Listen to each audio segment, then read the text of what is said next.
오늘 분명히 우리 성도님들 박수소리가 지난주하고는 달랐어요. 또 지지난주하고 달랐고, 여러분 은혜되었죠?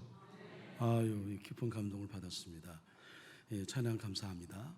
그리고 이게 이제 좋은 건지 안 좋은 건 모르겠지만 밖에 비가 온다라는 소리를 우리 알 수 있잖아요. 그 빗소리와 어울려서 찬양하니까 더욱더 은혜가 되었는데, 우리는 오른쪽 보기로 했잖아요. 왼쪽 보는 게 아니라. 여러분, 저 내리는 봄비처럼 저 봄비는 우리에게 이제 대지에서 막 그 새순들이 움터오르고, 우리 이영호 장로님 사는 동네에 산수유가 막 핀다고 해요.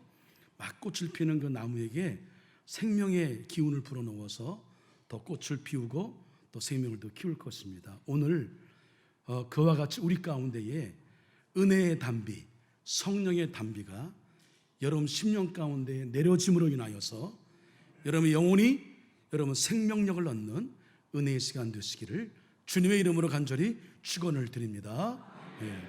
아이덴티티라고 하는 영어 단어가 있는데 여러분 많이 들었습니다. 정체성이라고 하는 뜻이죠. 내가 누구인지를 정확히 이해하는 사람은 인생의 목표와 방향이 선명합니다. 분명해요. 여러분, 우리 누구냐면 저를 따라하실까요? 나는 순례자입니다. 예, 우리는 예수님을 믿고 따라가는 순례자예요. 순례자는 세 가지 영성을 가슴에 새기고 가슴에 지니고 사는 사람이다.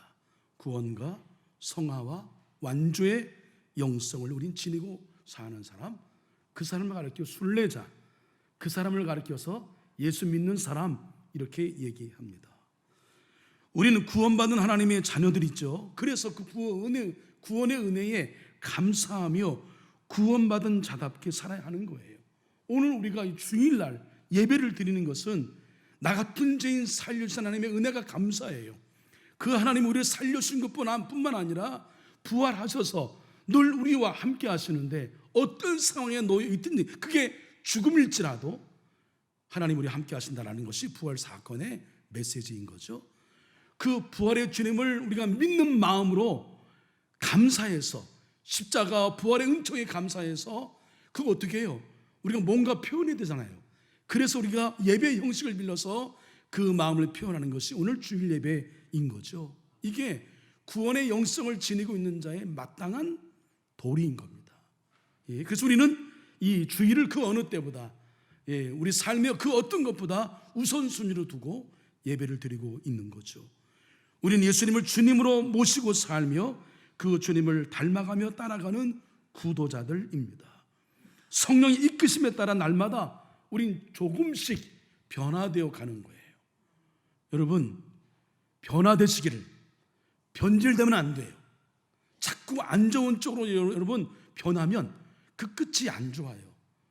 여러분, 아름답게 변화되시기를 주님의 이름으로 간절히 축원을 드립니다. 멋지게 여러분 익어가시기를, 멋지게 나이 드시기를. 예? 저도 죄송합니다. 이제 60줄에 다가왔네요. 여러분, 제 머리 그런 대로 괜찮죠? 일각에서는 목사님 염색하십시오 하는데, 어떤 분들은 목사님 그 머리가 훨씬 멋있어요 얘기해요. 여러분 어때요? 염색할까요? 하지 말까요? 봐요, 하지 말자잖아요. 예. 그러니까 여러분들이 좋게 보시는 거 오른쪽으로 보는 거고요. 여러분, 한 사람의 인생도 멋지게 물들어가고 멋지게 익어가야 되는 거죠. 그래서 우리는 뜨는 태양도 멋있죠. 그러나 우리 동네 가까운 저 일산 지역을 보면 항상 저녁마다 노을이 진단 말이에요. 붉게 지는 노을도 만만치 않게 뜨는 태양만큼 멋져요. 여러분, 절대로 변질되지 마시고 성령의 역사로 아름답게 변화되시기를 주님의 이름으로 간절히 축원을 드립니다. 점점 더 예수님을 더 많이 닮아가야 해요. 우리의 마을 속에, 우리의 생각 속에, 우리의 행동이 점점 어제보다 오늘이 달라야 하는 거예요. 그리고 우리는 소망이 있습니다. 우린 죽어도 죽지 않아요. 우린 죽어도 다시 살 것이고요. 우린 죽어도 어디 가요? 천국 가요. 우린 천국에서 영생을 살아요. 지난 주간에 오늘도 예배 우리 식구들 참석하셨습니다만, 이영순 성도님 어르신, 우리 문인혜 권사님 교회 나오실 쯤에 우리 교회에 스스로 나오셨어요. 얼마나 감사한지요. 그래서 신앙생활을 하시다가 때가 되어 하나님의 부름을 받게 되었는데, 우리 사랑하는 어르신 성도님을 물론 사별의 아픔, 이별의 아픔이 큽니다만 우리는 그 어르신이 천국 가시는 길을 환송해 드리는 의미로 천국 환송 예배의 절차를 잘 밟았어요. 그러니까 우리는 죽음을 이겨낸 사람이에요. 그래서 그대로 우리 앞에 고난이 있다 하더라도 강을 건널 때, 물속을 지날 때에, 불 가운데 행할 때도 있지만 우리는 그걸 참고 견디고 버티고 이겨내는 것은 우리가 소망이 있기 때문이에요. 저 본향이 우리 가운데 있기 때문이에요. 저 천국에 대한 소망이, 저 천국에 대한 시민권이 우리에게 있단 말이에요. 예? 여러분, 미국 시민권 얻기가 이게 만만치 않습니다. 우리 이정화, 전요한 목사님 사모님, 이정화 사모님을 예배에 참석하셨는데 미국에서 오랜 동안 목회하시다가 지난주에 오셨고 이제 금주 지나서 다시 이제 가실 거예요. 미국 시민권 얻기가 어렵습니다. 그래서 우리 원정 출산하잖아요. 예? 시민권 얻으려고 미국 시민권을 얻는 혜택이 있단 말이에요. 그 사람들이 원정 출산도 하잖아요. 여러분, 우리는 믿는 순간에 구원을 받았을 뿐만 아니라 천국의 시민권을 받은 자예요. 할렐루야. 천국의 시민권은 미국 시민권이 주는 혜택, 여러분, 그 비할 바 아니란 말이에요. 그 시민권이 우리에게 있음을 여러분 우리는 믿기 때문에 우리는 아무리 힘들고 어려워도 소망합니다. 그리고 그 소망 때문에 우리는 인내할 수 있고 우리는 견뎌내게 되는 거죠. 그게 뭐예요? 우리 안에 구원과 성화와 완주의 영성을 지닌 순례자의 삶이기 때문에 그런 겁니다. 우리 모두 다 이후에 저 천국에 올라가서 여러분 다 만날 겁니다. 그때 기쁨으로 만나 뵙는 저와 여러분 되기를 간절히 축원합니다. 이런 의식을 늘 가슴에 품고 사는 자가 순례자인데, 우리에게 이 철로 역정의 시리즈 말씀 앞에 묻고 있는 질문이 있습니다. 그 질문이 뭐냐면, 당신은 순례자입니까? 라는 질문이에요. 당신은 교회만 나오는 사람입니까? 당신은 그냥 어릴 때부터 믿어왔던 신앙을 그냥 답습해 믿는 그런 교회 다니는 사람입니까? 아니면 진정한 예수 믿는 사람이에요? 순례자예요? 라고 하는 것을 묻고 있는 겁니다. 오늘은 철로 역정 시리즈 두 번째 말씀을 나누는데, 그 두 번째 주제는 순례자가 반드시 맞닥뜨리며 통과해야 할 고난, 광야 학교에 대해서 말씀을 나누도록 하겠습니다. 여러분, 이게 철로 역정의 그 주인공인 크리스찬이 여러분 천성에 가는 길이 만만치 않아요. 그것은 우리의 어떤 죄성, 인간의 본성, 우리가 교만해지려고 하고 좀 더 많은 걸 가지려고 하고 우리가 갖고 있는 인간의 본성도 있고, 또 우리로 하여금 순례자의 길을 방해하는 사단의 역사가 있습니다. 이걸 통칭하여 우리는 고난이라고 보는데, 이 고난을 반드시 우리는 통과해야 됩니다. 예수 믿는 순간 우리는 성령에 의하여 이끄심을 따라 사는 자는 반드시 사단 마귀가 우리를 가만두지 않아요. 그래서 슬쩍 이래저래 괴롭히기도 하고 방해도 하고 갈라놓기도 하고 여러 가지 일을 한다면, 이 과정을 이겨내야 하는 광야 학교의 이 과정을, 우리 고난의 과정을 우리 반드시 거쳐야 하는 겁니다. 자, 제가 여러분 그 질문 하나 드릴 텐데 맞추는 분에게 아무튼 큰 상을 좀 드리려고 해요. 그러니까 여러분 아시는 분은 손을 반짝 드시고 말씀하시기 바랍니다. 자, 준비됐습니까? 성경에서 가장 긴 장은 무엇이며 몇 절까지 있을까요? 긴 장은 대충 눈치를 채는데 몇 절까지 있을까요? 이거 어렵겠죠? 아시는 분 있습니까? 네, 우리 안기철 장로님. 네. 어디요? 그냥 119편? 예, 서편일까요? 시편일까요? 속편일까요? 예, 시편 119편이고 몇 절이요?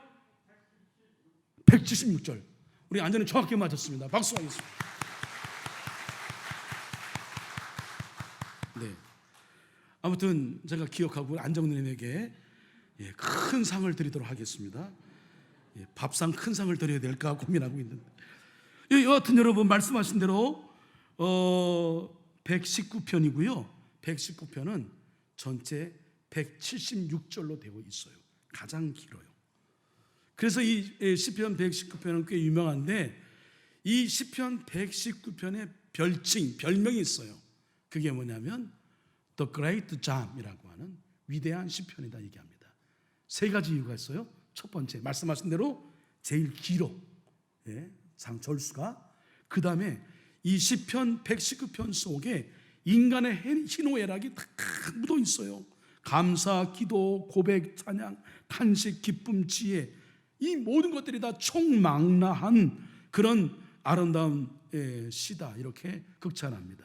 그리고 마지막 중요한 것은 뭐냐면, 이 시편의 위대성은 단순한 말씀 예찬이 아닌 삶의 고난 중에 성도에게 주는 실제적인 말씀의 유익이 있어요. 아우, 참 마음에 감동이 되네, 참 좋네, 아유 참 이게 큰 깨달음을 얻네, 그게 아니란 말이에요. 이 말씀이 우리의 실제 생활 속에, 우리 삶의 현장 속에 이 말씀이 살아서 우리에게 유익을 주기 때문에 위대한 시편이다, 이렇게 얘기합니다. 나는 많은 고통을 당했습니다. 여호와여, 주의 말씀에 따라 나를 보호해 주소서.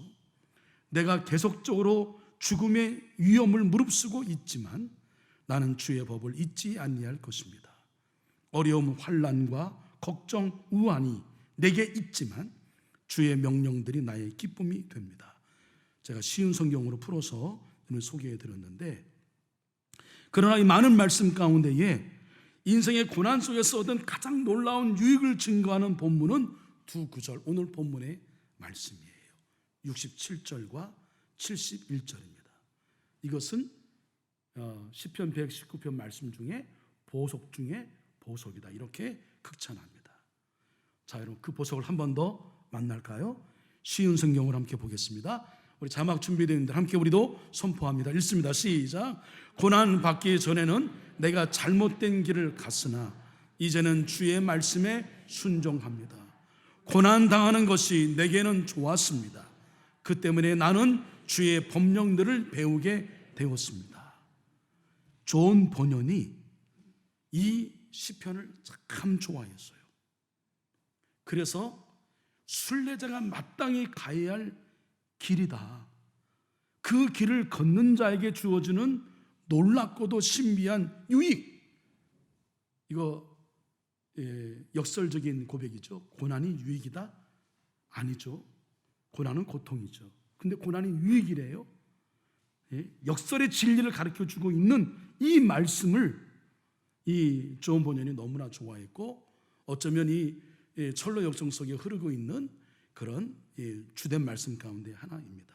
자, 그러면 이 존 번연이 체득한 고난이 왜 유익인지를 한번 생각해 봅니다. 두 가지입니다. 첫째로, 저를 따라하실까요? 고난은 인생을 거룩하게 하는 방편입니다. 인생을 거룩하게 한다. 저는 지구상의 수많은 민족 중에서 그 어떤 민족보다 고난을 많이 경험하고 그 결과 하나님을 더 가까이 한 대표적인 두 민족이 있다고 한다면 이스라엘 그리고 대한민국 꼽을 수 있습니다. 한국사를 연구하는 이들은 이 땅에 국가가 생긴 이래에 우리 외국을 상대해서 치른 크고 작은 전쟁의 횟수가 한 900여 회 된다고 해요. 그러면 대략 7년마다 한 번씩 전쟁을 치른 꼴이 됩니다, 우리나라가. 그리고 마침내 전 세계적으로 알려진 인류사에 기록되어 있는 세계적인 전쟁, 한국 전쟁이 발발하게 된 거 우리는 알고 있습니다. 일찍이 기독교 사상가 함석헌 선생님이 뜻으로 본 한국 역사에서 이 한국 전쟁의 의미를 이렇게 설명했어요. 야, 참 대단하다. 역시 그 석학 그리고 신학자, 당대의 사상가 참 대단하시다는 생각이 들었습니다. 이렇게 표현합니다. 우리의 전쟁의 폐해를 피해본 것에 대해 이렇게 얘기합니다. 이제 이 금수강산은 세계의 공동묘지가 되었다. 이 나라는 인류의 재단, 유엔의 재단, 민족연합의 재단이 되었다. 아브라함이 그 아들을 잡아 제사를 드렸고 그 아들로 민족의 조상들이 나왔듯이 이제 이 인류는 그 아들을 잡아 드렸고 새 시대의 새 나라, 새 인종을 얻기 위한 제사를 드렸다. 이 전쟁의 아픔을 하나님께 드린 제사로 본 거예요. 예배로 본 것입니다. 그래서 함석권 선생님은 이런 고난의 역사를 겪은 우리 민족사를 한마디로 순환의 역사로 그렇게 부르고 우리 민족을 그 과정을 통해서 이제 우리가 얻게 된 이 찬란한 지금 누리고 있는 이 모든 그 은총들 이런 걸 가리켜서 순환의 여왕이라 이렇게 일컬었습니다. 사실 한국전쟁 이전에 우리나라는 일제히 식민지 해방의 자유를 제대로 관리하지 못했죠. 그래서 극도의 좌우 이념 대립으로 몸살을 앓고 있었습니다. 어쩌면 지금도 그와 못지않죠. 예? 결국서 우리는 남과 북으로 갈려지게 돼요. 이념의 대립이 이렇게 무서운 거죠. 교회는 교회대로 소위 에큐메니칼 논쟁으로 분열과 대립의 아픔을 앓고 있었어요. 그러나 한국전쟁 이후에 우리는 국가 부흥 그리고 교회 재건의 새 역사를 추구할 수 있게 되었고 오늘의 한국 역사를 만들 수 있게 되었던 것은 이 고난의 의미를 잘 해석하고 고난을 잘 견뎠다. 전쟁의 고난이 순환의 여왕을 새 얼굴로 단장하게 한 것입니다. 이런 순환의 역사를 통해서 얻은 가장 큰 유익은 시편 119편 무엇보다 잘 증언해 주고 있는데 고난 당하기 전에는 내가 그릇 행하였더니 이제는 주의 말씀을 지키나이다 하는 말씀이에요. 사실 이 말씀은 존 번연의 그의 전기 일대기를 보게 되면 그의 어떤 삶의 고백이다 이렇게 말씀드릴 수 있어요. 그는 1600년대에 영국에서 태어나게 됐는데 가난한 용족공의 아들로 태어났어요. 그리고 어릴 때부터 생존의 고난과 싸웠어요. 가난한 사람이라도 제대로 교육만 받으면 신분 상승의 기회가 주어지는데 그마저도 그런 여유가 없어요. 그래서 겨우 초등교육을 받았습니다. 게다가 1644년 그의 날이 16살에 어머님이 돌아가셔요. 같은 해 영국 왕당파와 의회파 사이에 전쟁이 일어나요. 그래서 그는 어쩔 수 없이 이 징집된 군사로 이 군에 끌려갑니다. 2년 반 동안 군생활을 합니다. 거기서 전쟁의 참상을 보게 되죠. 목격하게 됩니다. 그러나 이런 고난을 겪으면서 그는 조금씩 하나님께로 더 가까이 나아가요. 그 후에 1649년 21살에 결혼을 합니다. 근데 여인을 잘 만났어. 이 여인이 신실해요. 가난했지만. 그래서 이 존 본연에게 신앙에 큰 도움을 줄 뿐만 아니라 그가 결국 나중에 철로역장을 쓰는 데에 정말 가장 좋은 선생이 됐죠. 2권의 책을 권합니다. 여러분 살면서 아내가 여보 이 책 읽어 이렇게 해주는 여러분 그 아내가 그리 많지 않아요. 예? 그죠? 또 남편이 그리 많지 않습니다. 근데 이 아내가 아더 덴트의 천국을 향한 평신도의 길 그리고 루이스 베일리의 경건의 실천이라는 책을 꼭 읽었으면 좋겠어 라고 해서 그 책을 읽어요. 그 책을 읽으면서 결정적으로 하나님의 말씀에 이끌리게 됩니다. 청소년기에 존 번연이 겪은 고난은 그 인생을 거룩하게 하는 방편이 되었다라고 하는 겁니다. 여러분 그렇다고 해서 고난을 겪으면 다 이런 사람이 되는 게 아니에요. 고난을 통해서 내가 지금 잘못된 길을 가고 있어라고 하는 자신의 성찰과 깨달음이 있는 자에게 이런 변화가 있는 겁니다. 어떤 사람은 고난을 겪으면서 더 사람이 악해져 가는 사람이 있어요.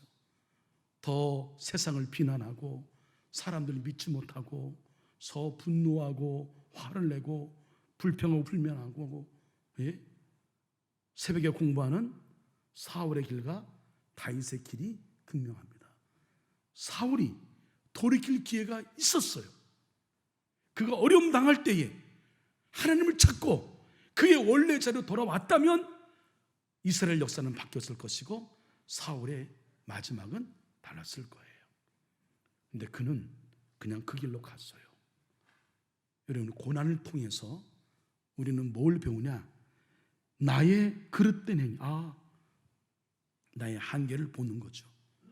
돌이켜서 성찰해서, 그래서 나를 다듬어 점점 거룩을 향해 나아가는, 점점 선을 지향하며 나가는 사람들로 변화돼야 희망이 있는 겁니다. 여러분, 고난 당한다고 해서 무조건 고난 지나가면 내가 좋은 사람, 그거 절대 아니란 말씀. 더 악해질 수 있어요. 여러분, 사울의 길을 버리고 다윗의 길을 선택하는 저와 여러분 되기를 주님의 이름으로 간절히 축원을 드립니다. 잘못된 것을 깨닫는 자가 중요해요. 돌이키는 게 중요합니다. 사람은 여러분, 우리 교회 성도님들 한 분 한 분 개인적으로 대하면 똑똑하지 않은 분이 없어요. 다 대단하십니다. 근데 또 따지고 보면 사람만큼 사실은 한계가 많은 사람도 없어요. 죄송합니다. 다 거기서 거기잖아요. 우리가 알면 얼마나 하고, 우리가 똑똑하면 얼마나 똑똑하고, 우리가 깨달았다면 얼마나 많은 걸 깨달았을까요? 하나님 앞에 이런 고난의 과정을 통해서 내가 아무것도 아닌 존재라고 하는 것을 하나님 앞에 깨닫고 나를 겸손히 낮추는 자가 희망이 있는 거예요. 그 사람들은 다윗의 길을 걸어갈 자들입니다. 다윗도 여러분 얼마나 그 사울의 길을 갈 수 있는 상황이 얼마나 많아요. 그 왕이에요. 어렵게 왕위를 얻었어요. 그러니 함부로 백성도 그렇고 여인도 그렇고 다 내 거야, 이런 마음 때문에 한때 잘못했잖아요. 근데 선자의 칠칙에 의해서 그는 꼬꾸라졌잖아요. 침상이 적도록 그는 눈물로 회개했다. 그 차이예요.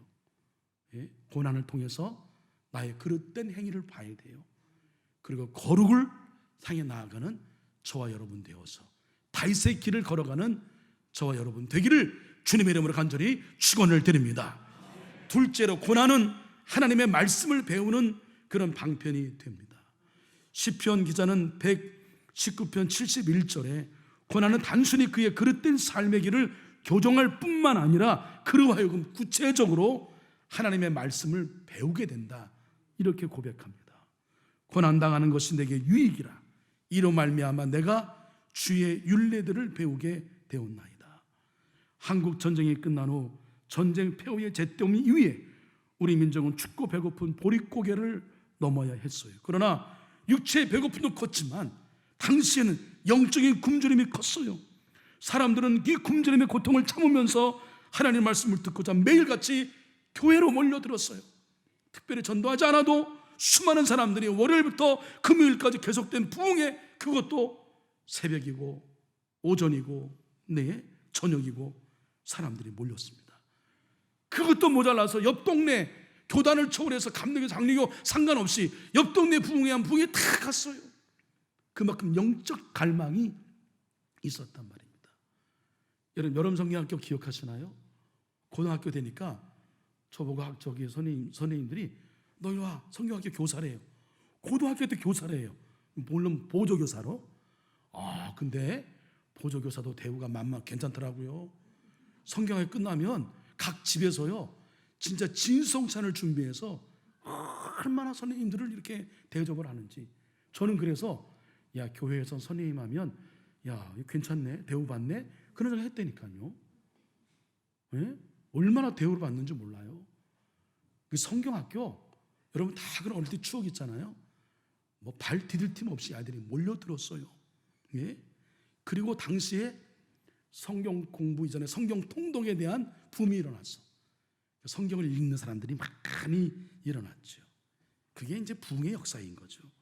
그때 우리 민족을 강타한 말씀이 있어요. 아모스 8장 11절에 다 같이 읽습니다. 시작. 주 여호와의 말씀이니라. 보라, 날이 이를지라 내가 기근을 땅에 보내리니 양식이 없어 주림이 아니요 물이 없어 가람이 아니요 여호와의 말씀을 듣지 못한 기갈이라. 여러분, 하나님의 말씀을 양식을 먹지 않으면 내 영혼이 기가를 느끼게 되는 거예요. 예? 여러분, 하나님 말씀을 우리가 양식으로 채우지 못하면, 하나님 말씀을 우리가 영의 생수로 채우지 못한다고 한다면 여러분이 갈증을 느껴야 정상인 거예요. 할렐루야. 그런 영적 갈망이 우리 가운데 있어야 그걸 채움으로 인하여 우리는 영혼이 잘된 같이 범사가 잘 되고요.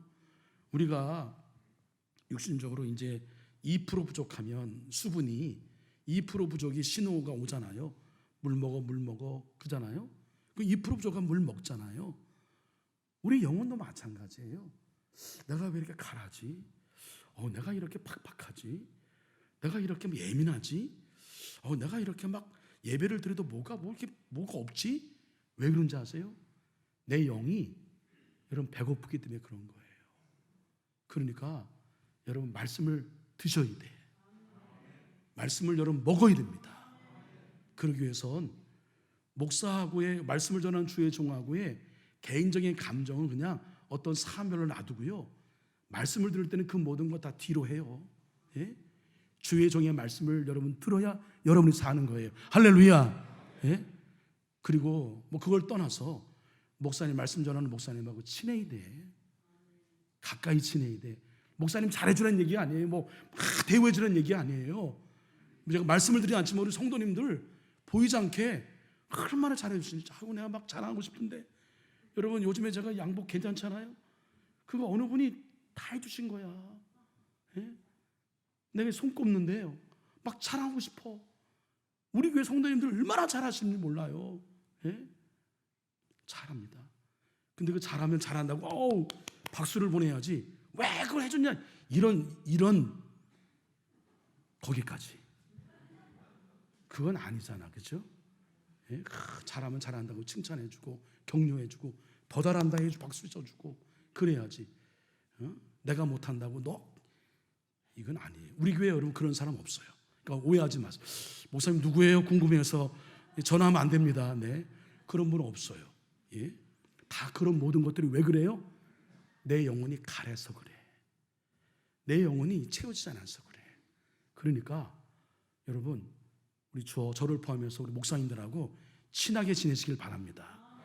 그래야 영혼이 살아요. 그러니까 여러분 영혼을 살리기 위해 드리는 말씀입니다. 예? 이 말씀을 그들이 들었어요. 그래서 다시 살아났어요. 에스겔 골짜기에 마른 뼈가 살아나는 것은 여호와의 말씀이 그들을 살려내는 거예요. 할렐루야. 예? 또한 여러분 이 당시에 잘 아는 것처럼 찬양이 우리에게 얼마나 큰 힘이 되었어요. 요즘에 여러분 화요일과 목요일 날 밤 시간에 제대로 잠 안 주무시고, 불타는 트롯이니 트롯 뭐 어쩌고저쩌고니 보시잖아요. 저도 가끔 보는데 안 되겠어. 그래서 언젠가 끊었어요. 자꾸 빠져서. 우리 몸속에 흐르는 이 있나 봐 이게. 예? 여전히 우리 교회에는 임영웅파가 있고 김호중파가 있어서 근데 그런 게 여러분 주는 위안이 분명히 있지요. 그러나 그건 잠깐의 위안이에요. 우리의 영혼의 위안을 주는 것은 여러분 찬양이에요. 찬양을 계속 여러분 읊조리면 그 찬양이 주는 능력이 있다니까. 찬양을 부르면 여러분 우리 안에 어둠이 물러가, 악기가 물러가, 우리 안에 진리병이 물러가는 역사가 일어날 줄로 믿습니다. 그래서 많이 불렀어요.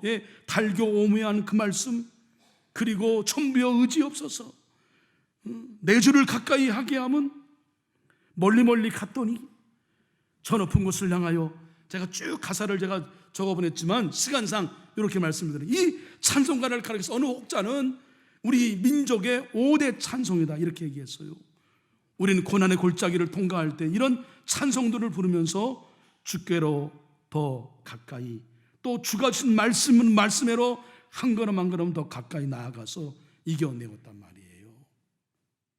존 본연도 광야교실을 통과했습니다. 그의 인생의 그 전기를 보게 되면 아주 명확한 그런 체험이 있어요. 친구와 함께 12살 때 배를 탔어요. 놀다가 배가 뒤집혔어요. 아파서 막 죽을 뻔하죠. 때마침 그때 배가 지나가서 그 친구들을 다 친구와 함께 구조되었어요. 평생 처음으로 자기 생명을 건진받아서 누군가에게 진심으로 감사를 표현하고 감사의 마음을 갖게 된 계기가 되었어요. 그로부터 얼마 안 되어서 또 하나의 체험을 했는데 독사에게 물려 죽을 위기를 당할 뻔했습니다.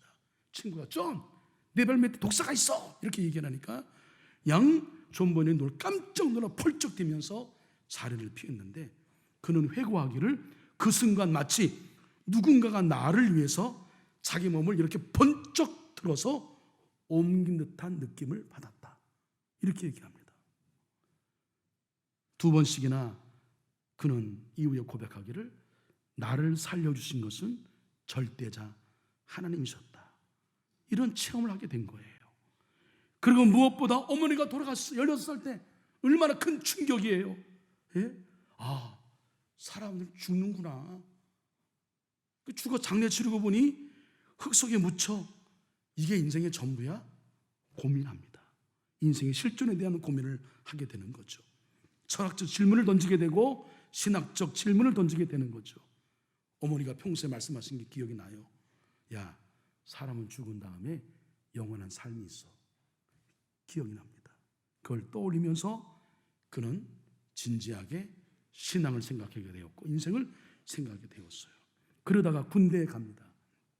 아까 말씀드린 대로 보초 쓰는 날이 되었어요.